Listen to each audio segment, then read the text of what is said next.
Welcome to beat and blend சமையல். இன்றைக்கி broccoli egg fry செய்ய போகிறோம். ஒரு பாத்திரத்தில் கொஞ்சம் தண்ணி கொதிக்க வைக்கலாம். தண்ணி கொதிக்கிற நேரத்தில் ப்ரோக்கோலி எக் ஃப்ரை செய்கிறதுக்கு தேவையான வெங்காயம் 1, பச்சை மிளகாய் 3, அரை கிலோ ப்ரோக்கோலி இவ்வளவும் நறுக்கி எடுத்துக்கலாம்.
நறுக்கி வச்சிருக்கிற ப்ரோக்கோலியில் கொதிக்க வச்ச தண்ணியை ஊற்றி வச்சுக்கலாம்.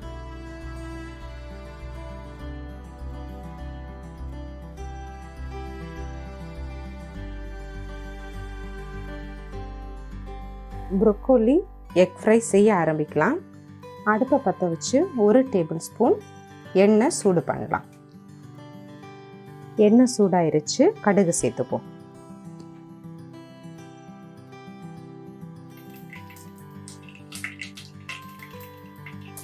கடுகு வெடிச்சிருச்சு, நறுக்கி வச்சிருக்கிற வெங்காயம் பச்சை மிளகாய் சேர்த்துப்போம்.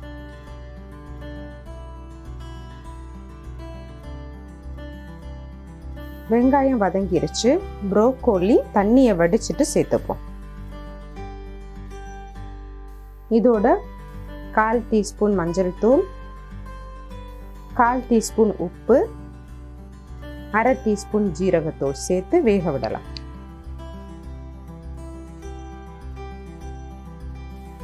மூடி போட்டு வைக்க வேண்டாம். இதோட தண்ணி எவாப்ரேட் ஆகிற வரைக்கும் குக் பண்ணால் போதும். ப்ரோக்கோலி வெந்துருச்சு, தண்ணி எல்லாமே எவாப்ரேட் ஆயிருச்சு. இதோட க்ரஷ் பண்ணி வச்சிருக்கிற மிளகு அரை டீஸ்பூன், 1/4 டீஸ்பூன் உப்பு சேர்த்து நல்லா மிக்ஸ் பண்ணலாம்.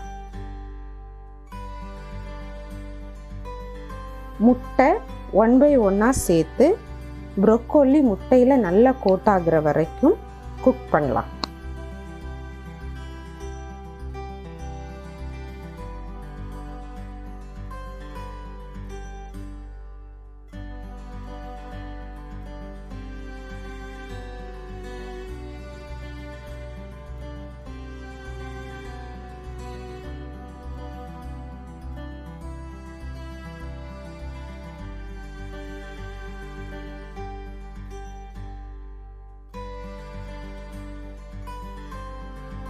இதில் 4 முட்டை சேர்த்துருக்குறேன்.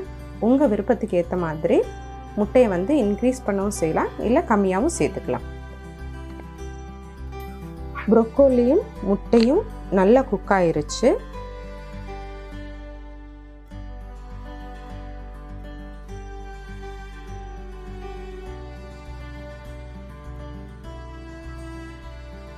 Broccoli egg fry ready.